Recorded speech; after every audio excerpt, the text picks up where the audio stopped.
Hello, welcome back to my channel. I'm overdressed as usual and ready to talk to you about some serious matters.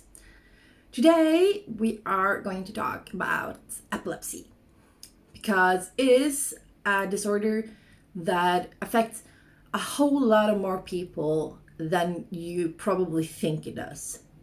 And I have it. I have lived with it since I was 15, I think. That's when I got it the first time. And since then, I have struggled to find ways to live with it. But now, in the past few years, I have found like the way I like to do it to kind of live with my disorder. But I feel like there's too little information out there that is given generally to people. I have even done like first aid classes and like emergency help classes and stuff like that. And even there, epilepsy isn't talked a lot about. So what I want to do is I want to explain what epilepsy is. And I want to explain, if you see someone having an epileptic seizure on the streets, what do you do? Because I know there's a lot of misinformation out there, and I also know that there's a lot of myths out there. Like the most common that really bugs me is the one where they say that you should put like a credit card or a wallet between someone's teeth. If they're having a seizure and you see it convulsing, the symptoms that we usually think is epilepsy. We are going to talk more about these symptoms because epilepsy is a whole lot more symptoms than the convulsing and the passing out that most people think is epilepsy. But there are so much more. But if you see someone that falls over like that, what do you do? So we're going to talk about it. We're going to talk about what do you do, what is actually happening, and how to recognize if it is a seizure or not. First of all, what is epilepsy? Well, epilepsy is a central nervous system disorder or neurological disorder, which means it directly affects your brain and causes abnormal brain activity, which usually leads to a seizure of some kind. When I got epilepsy, I was explained, my doctor explained it to me very simply, saying, I have an overflow of electricity in my brain. So when that electricity go haywire inside my brain and jumps between the different parts, it causes abnormal brain activity, which again results in some kind of seizure. A seizure doesn't have to be, like I said, the convulsing. It can be unusual behavior. It can be just like staring straight into space and you are not able to like talk to them. They aren't just responding to you. But abnormal brain activity, which causes different kinds of seizures in your brain. I'm gonna come back to you on the different kinds of seizures.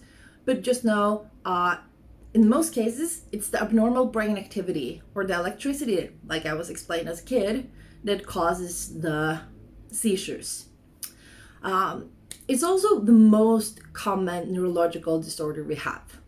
But even though there's only 30% of people with epilepsy that actually experiences the suddenly passing out, convulsing all over, foaming at the mouth and peeing themselves, which is the atypical one that we usually think about when I say epilepsy.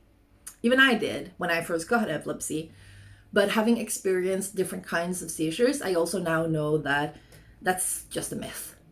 And with the right circumstances, anyone can have an epileptical seizure without it being epilepsy. So for instance, if you are in a car accident and you get hit on the head, so if you are in a car accident and you get a conk on your head and you get a head injury, that can potentially result in you getting an epileptic seizure, because that head trauma then results in abnormal brain activity, which again causes the seizure. That doesn't mean that you have epilepsy, but you did experience an epileptic seizure. So that's a big difference. The biggest difference is that, like I said, anyone can have an epileptic seizure, but people diagnosed with epilepsy have a lower threshold in getting those epileptic seizures. They also usually have triggers which are pretty much unique from person to person, what it is that triggers them.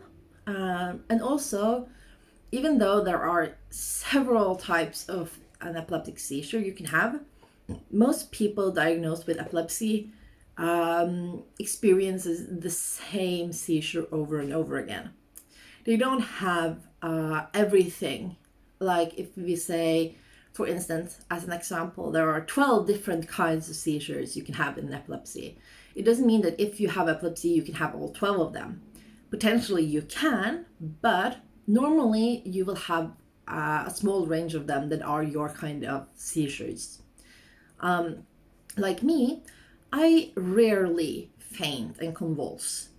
I am usually awake when I get my seizures, and I lose focus, I lose awareness, I lose control of myself, and I do get convulsions, but only in, for instance, my legs or my arms. I don't get it all over my body, and I don't get it like in my jaw, in my head. I lose balance, I lose awareness, and then I start convulsing in certain limbs. But the usual triggers, like for being diagnosed and getting epilepsy, not the triggers for the seizures, but triggers for the disorders, are stuff like genetics. That's where I come in. My mom has epilepsy, so I have most likely inherited the genetics for it. You also have, like I mentioned before, the head trauma. So if you were in an accident and you damaged your head, we also have head trauma. So let's say you were in an accident, you got head trauma, then you can potentially be diagnosed with epilepsy later on because of the head trauma. We also have brain conditions that can result in you getting epilepsy. We have infectious diseases, it has to be something that relates to your brain or your nervous system.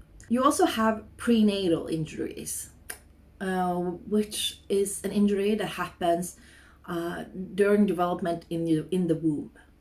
And lastly, we have developmental disorders that can also affect whether or not you get epilepsy. So these are the triggers for getting being diagnosed with epilepsy. What is important to remember is that even though I am listing up everything that can play into whether or not you get a diagnosis, whether or not you get a seizure, it doesn't mean that you will. It just goes to show that epilepsy is so much more common than we usually think it is. And there are so many things that can play in whether or not people get epilepsy diagnosis or an epileptic seizure, which also goes to show how important it is to know what you are doing if you see someone having a seizure. A seizure can be really dangerous. If someone have actually fallen over, they are convulsing, stuff like that, they can seriously hurt themselves because they do not have control of their body. So it's so important that you can instantly recognize a seizure and walk over and know, what do I do? So how do you know if someone is having a seizure? Well, that's a bit tricky actually, but I'm gonna try to explain it. The most common we know is the one I mentioned before, the one we usually associate with epilepsy. It's the suddenly falling over, laying on the ground, convulsing like crazy. That is the most common one we know of. But let's say you are talking with someone you know, and suddenly they are staring blankly off into space, smacking the lips rhythmically, and just they're not there. You notice that they aren't present. Even though they seem awake, they are looking straight ahead, they aren't responding. This can be a focal seizure. A focal seizure is a seizure that happens in just one part of the brain, which is why it doesn't like shut off like the one we usually associate with epilepsy. It does make it harder to recognize. So I would say that this one you usually will notice if you know the person in question. Then you will see that they are acting abnormally. And if you know that they have a seizure disorder or epilepsy, then you also will recognize the fact that, okay, something is not right. And in both the cases of both it being the usual atypical seizure that we all know with the convulsions, or it's something small, like in losing awareness, jerking motions, smacking their lips, rubbing their hands. When you see something like that happen, you get scared. It's just how it is. You get scared because you don't know what to do. So here I am, ready to tell you what you should do. First of all, let's start with if they are falling over, laying on the ground, convulsing. You need to support them. You do not restrict them, and you do not put something in their mouth.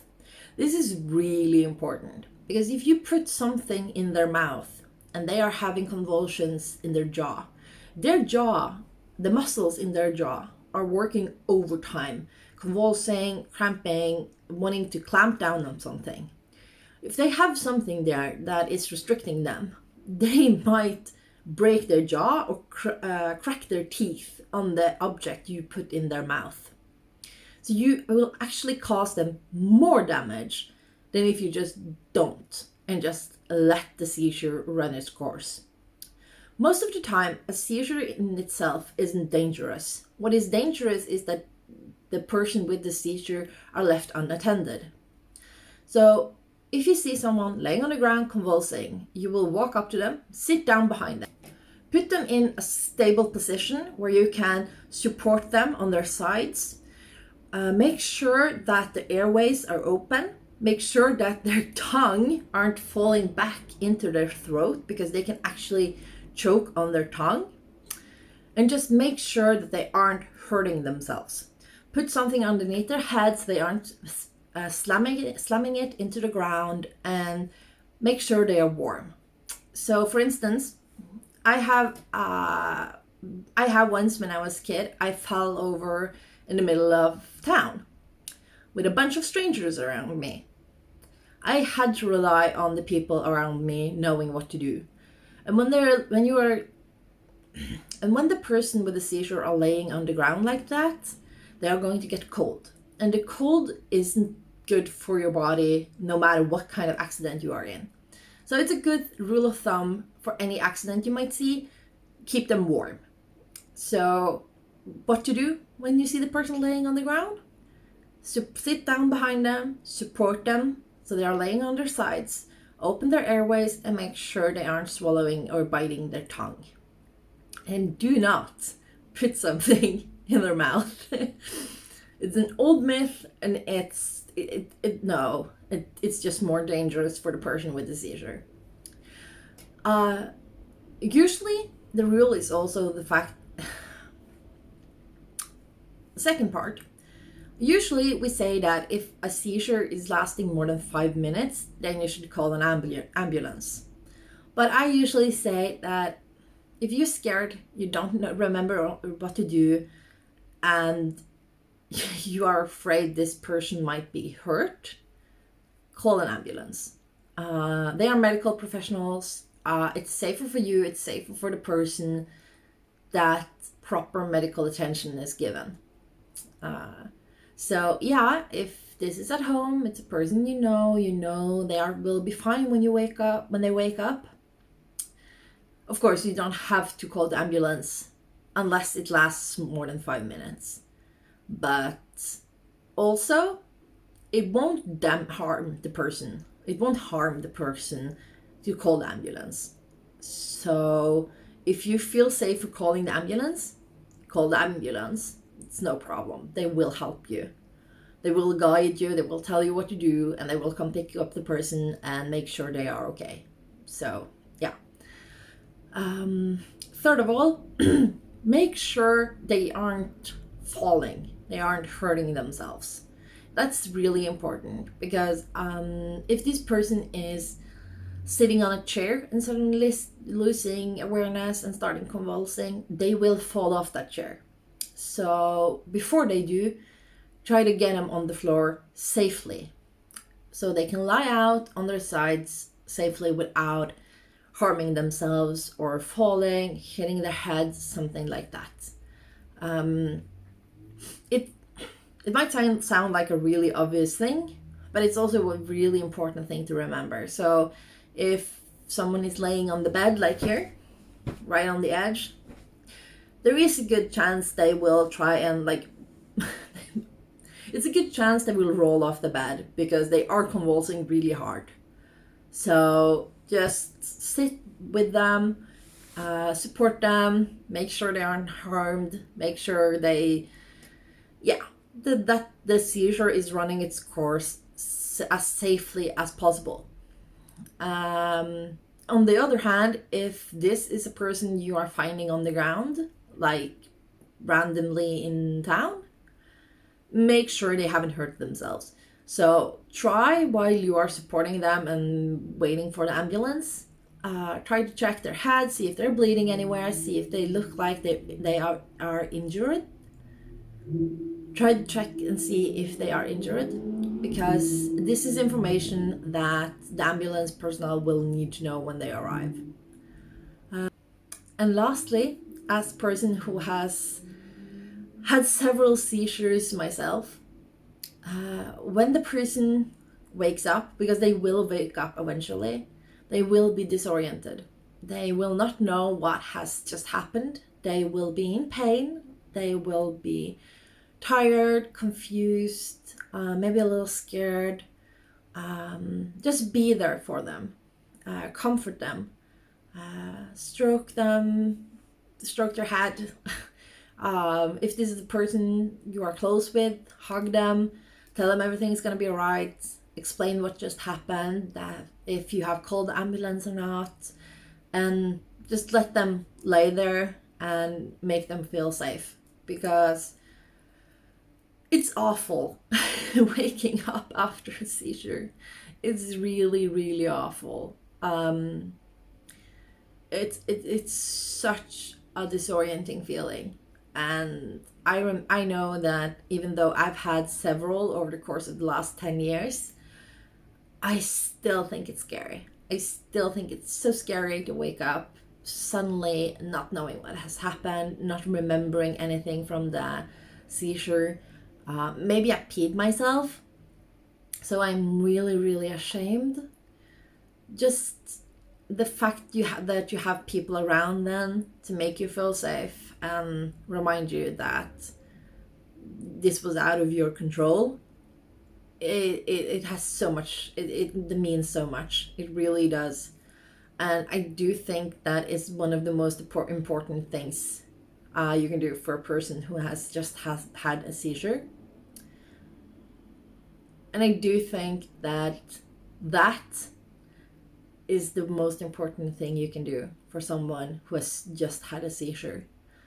That and just sitting with them, making sure that they aren't hurting themselves. Because the fact is that if they are alone, they probably will hurt themselves. They will smack their head on the ground. They will bite themselves. They will smack their hand around. So yeah, and their muscles will be aching and in pain already from the convulsions. So just sitting with them and making them feel safe are probably the two best things you can do for someone with epilepsy. And remember, don't make them feel sad or awkward for what just happened, because they really cannot help it. There are so many different triggers when it comes to epilepsy. I have several. I both have the one called the photosensitive one, which is the one we usually think about, again, the atypical one with the flashing lights and flashing images and stuff like that. So that, of course, is a big trigger for me and might give me a seizure. But I also react to if my blood sugars are spiking or dropping really low. So if I am going to like a concert tomorrow, for instance, then I know that today I will have to work on keeping my blood sugars level, and I will have to sleep, get a proper good night's sleep and be well rested. If not, I will get sick during the concert. I might not fall over anymore, because I have, like I said, I've learned to live with this. I have learned to recognize when I'm getting a seizure. I will feel it in my heart. I will feel it like in my body. I will feel it in my head. I will feel the shaking, trembling in my hands start. And I will know that, okay, this is okay. I know what's coming now. I know what I need to do. I need to sit down. I need to get somewhere quiet. I need to lie down. Stuff like that. And most people that has had epilepsy for a while are either very well medicated, and that's a good thing, because epilepsy is a manageable disorder. There are so many good medications out there that can help you control this, can help you reduce your risk of fainting and getting a seizure. But also, I don't have the most severe form of epilepsy. It was really severe.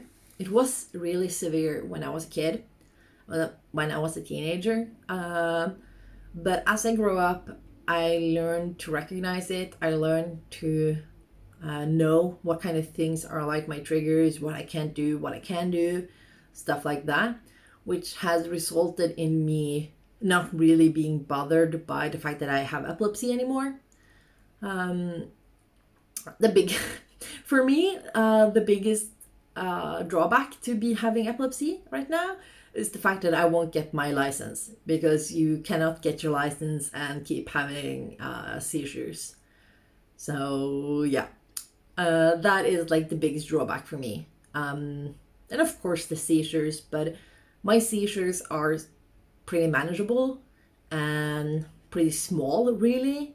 So for me the seizures aren't that much of a trouble or problem. But my sister,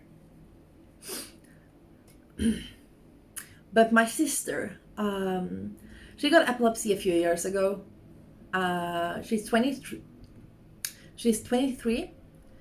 and got it just a few years ago. And she's really, really bothered by it, because her seizures are really strong and they come really suddenly, and they make her really, really sick. For me, it's just, I lose a bit of awareness, I get some cramps or convulsions, and it lasts for a few minutes, and then I come to myself and I'm just tired and confused and sad and scared, and I go to bed and I wake up the next morning and it's pretty much okay. So yeah, my sister, she has it much worse than me, and I know that there are others out there that also have it much, much worse than me, and hopefully they have medications that help them. But if they don't, it's also so important that the people around them are educated on what epilepsy is, and what to do if you find someone with a seizure. Because it's really hard to talk about having epilepsy. It's something that shouldn't be shameful, but because you know that it results in you losing control of yourself, you suddenly fainting, needing, not being able to take care of yourself, and maybe you are both peeing and shitting your pants, it feels really shameful.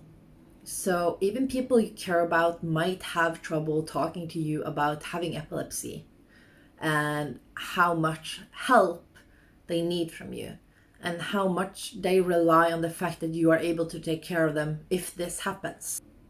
Which is also why I wanted to make this video.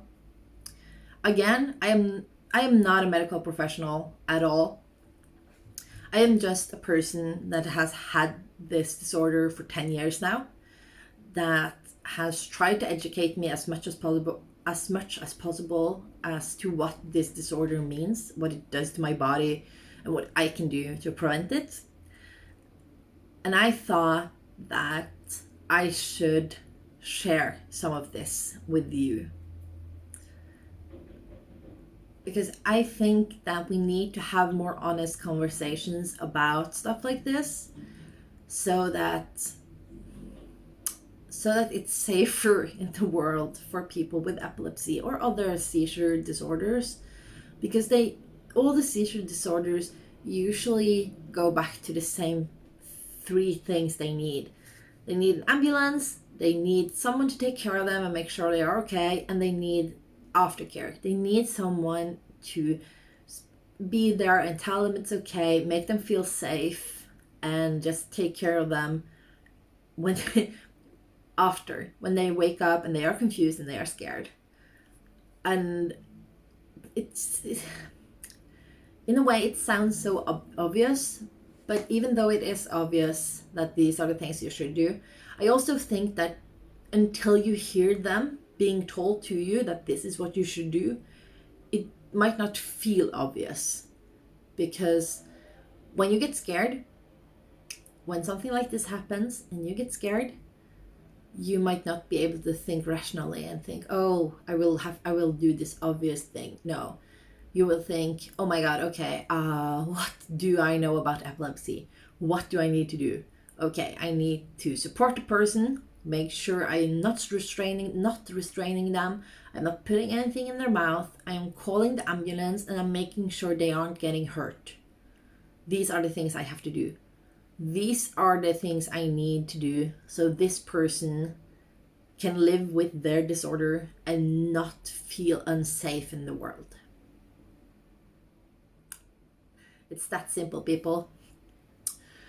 We need to take care of each other, and with how normal this disorder is, with how common it is in our society, we should all know what to do if we ever see someone having a seizure, because the odds are you will, at least once in your life, meet someone with the seizure disorder or see someone having a seizure. So I hope this video was helpful to you. I hope you learned something, and I hope I wasn't too disorganized in explaining it. There is a lot more to epilepsy. It's really hard to boil it down to a 15-20 minutes long video, but I'm trying. And I hope you learned something. I hope you got a better understanding of what epilepsy is. And I hope to see you in the next episode. Okay.